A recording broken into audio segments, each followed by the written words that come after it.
guerre là-bas. Il sera ensuite paraphrasé par Obélix dans Astérix et Cléopâtre.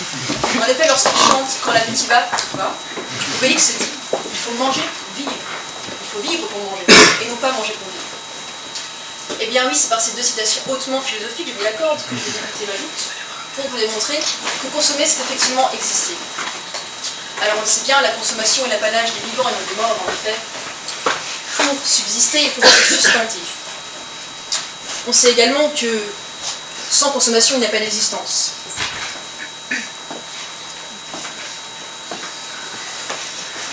La consommation peut être considérée effectivement comme une injonction. Pensez par exemple à toutes les stratégies marketing qui nous poussent à l'achat. Ce que je consomme reflète ma personnalité, mon aspiration à l'aisance, à la perfectibilité de l'être.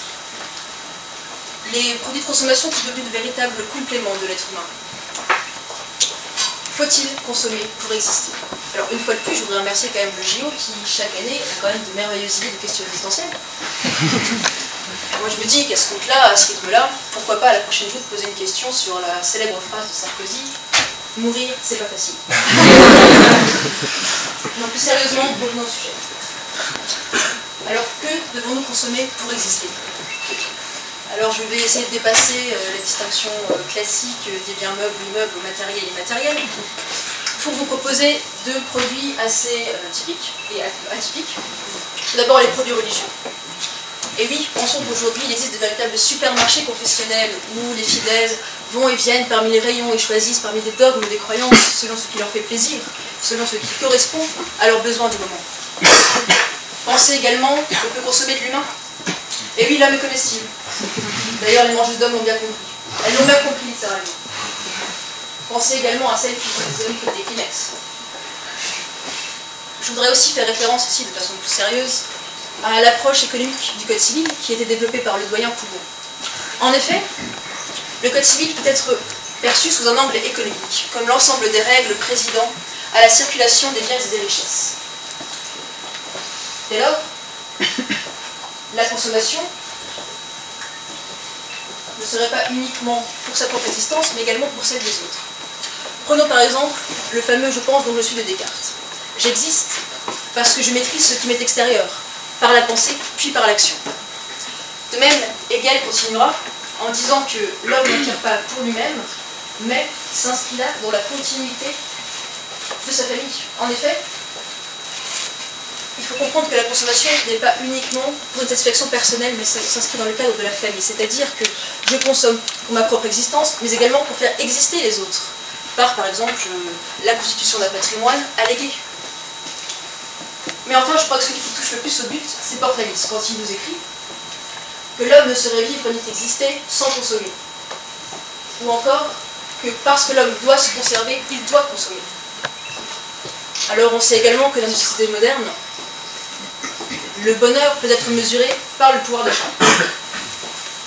Et au risque de couper l'herbe sous le pied, Jean-Baptiste, tu vas peut-être nous poser toutes les dérives de la société de consommation, comme l'a théorisé Jean-Claude Briard, comme une société au sein de laquelle les individus seraient poussés à une consommation, je dirais excessive, je dirais abondante. Et tu pourrais également nous poser le mode de vie que Socrate préconise, c'est-à-dire un mode de vie fondé sur une certaine frugalité, c'est-à-dire qu'il faudrait se détacher de tout ce qui aliène le corps et les besoins corporels pour se recentrer sur la réflexion de la cité et également sur la condition humaine. Alors ça, je te répondrais que se nourrir de concepts philosophiques, quelques morceaux de pain n'a jamais tué personne, mais en l'espèce, Socrate si. En effet, cette condamnation à mort a fortement compromis son existence, tu me l'accorderas. Et bien par conséquent, consommer ce n'est pas que jouir de biens et de services, consommer, c'est exister. Je vous remercie.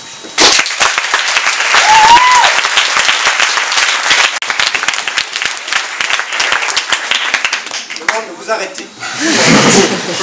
Alors, s'il est une chose que la démonstration de Mademoiselle Aubert nous a appris, c'est bien qu'il y a consommé et consommé.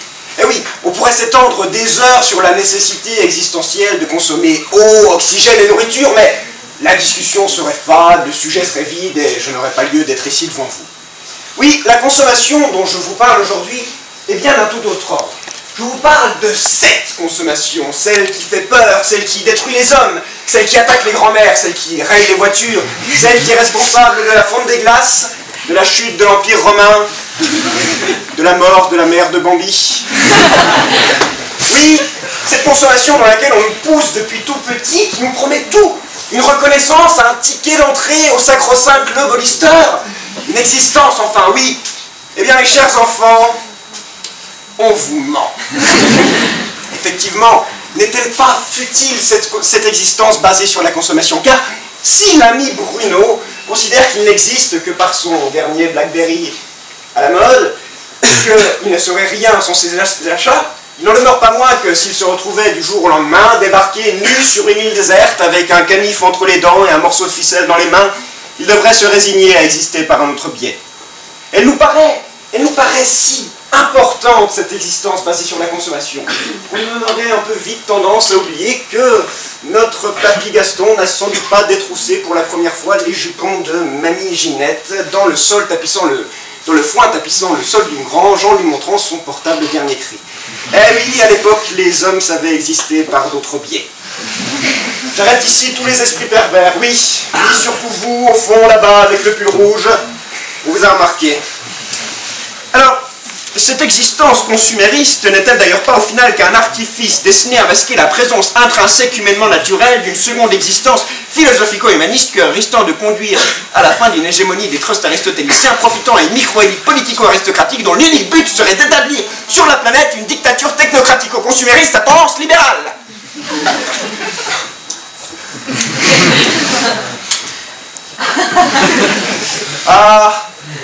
Qu'il est loin le temps où on prouvait sa valeur au champ d'honneur, où l'on subjuguait de par son verbe, où l'on se créait un nom de par sa plume. La garde meurt, mais ne se rend pas, disait-on, et on se levait, on se battait, on existait, oui, on vivait, mais il n'était nullement fait question à quelque consommation que ce soit. Oui, décidément, l'amour, l'art, la mort, la vie, la guerre, la grève de la SNCF, un week-end de 11 novembre, enfin, tout ce qui fait de l'existence ce qu'elle est, oui, tout fait fi de la consommation. Oh, normes sociales trop fades pour entrer dans les primes intérêts des plus grands. Et pour cause, imaginerait-on écouter l'hymne à la consommation de Ludwig van Beethoven? Se plongerait-on avec effervescence dans les pensées consuméristes de Pascal? Se figurerait-on encore le général de Gaulle, droit dans ses bottes, parcourant les rayons d'un hypermarché, s'adressant à une foule de ménagères en liesse et gratifiant d'un profond « Je vous ai compris !»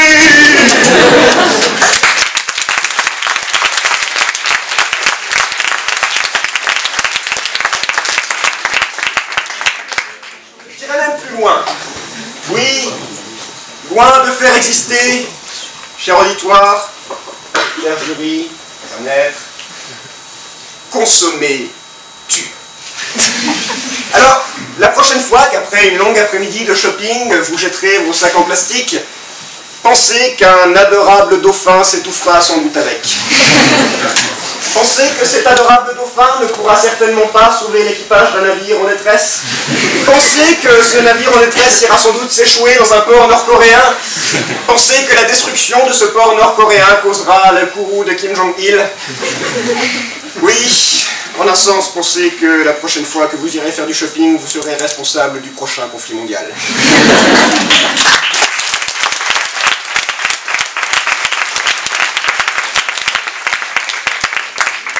Alors, d'aucuns me diront que je ne fais que brasser, rebrasser des pensées déjà maintes et maintes fois énoncées par Marx, Jaurès et toute la bande, que je suis, malgré mon très jeune âge, un vieux gaucho aigri.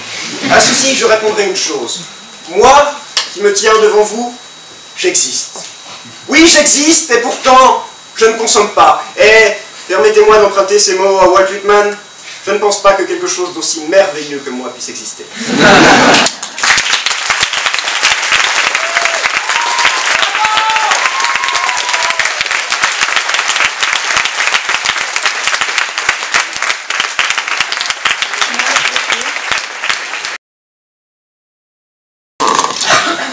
Féliciter pour ta lucidité, parce que bon, la blague du vieux gaucho, tu m'as un peu précédé dessus. Voilà, je t'accorde ce point. Alors bon, c'est bien, j'étais sûre que tu étais un bon acteur, un bon imitateur aussi. Mais au final, au fond, il y a quelque chose que je pense que tu as raté, c'est que tu n'as pas suffisamment exposé pourquoi est-ce que c'est mal de consommer selon toi. pour définir son existence. Le but ici n'est pas justement de consommer, d'exposer le fait que consommer est mal. Le but est d'exposer, comme le rappelle le sujet, qu'on peut exister sans consommer. Oui, faut-il consommer pour exister? Cela implique quand même une obligation, l'obligation de consommer. Eh bien non, je viens de prouver que l'on peut exister sans consommer. Si tu m'avais laissé finir ma phrase, tu aurais su qu'en fait, je veux plutôt te diriger vers quelque chose de plus intéressant. En effet, au final, le problème de la consommation, c'est surtout le rapport au temps de nos sociétés modernes. Eh bien, on veut tout obtenir très rapidement.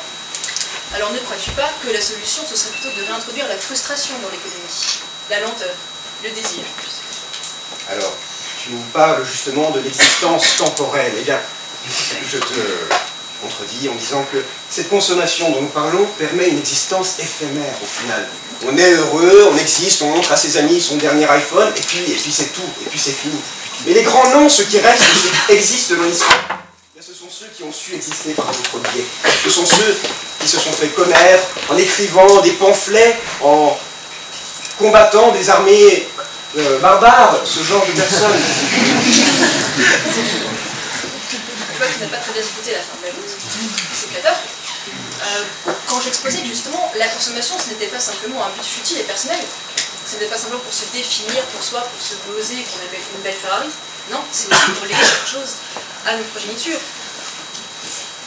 Et nous l'avons vu la semaine dernière dans la joute que nous avons eue, l'héritage n'est pas qu'une culture.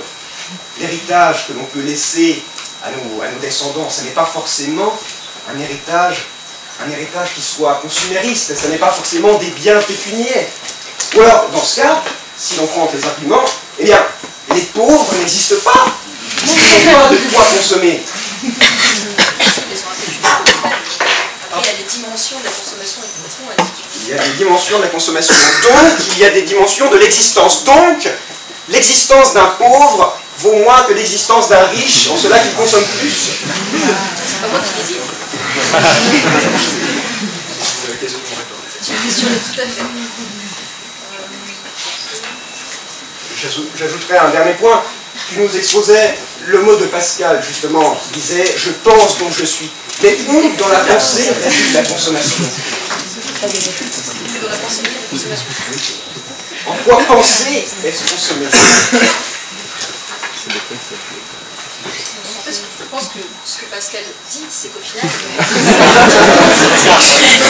que Descartes dit, c'est qu'au final, l'homme a besoin de définir son existence par quelque chose. Et la consommation peut être un de ces biens.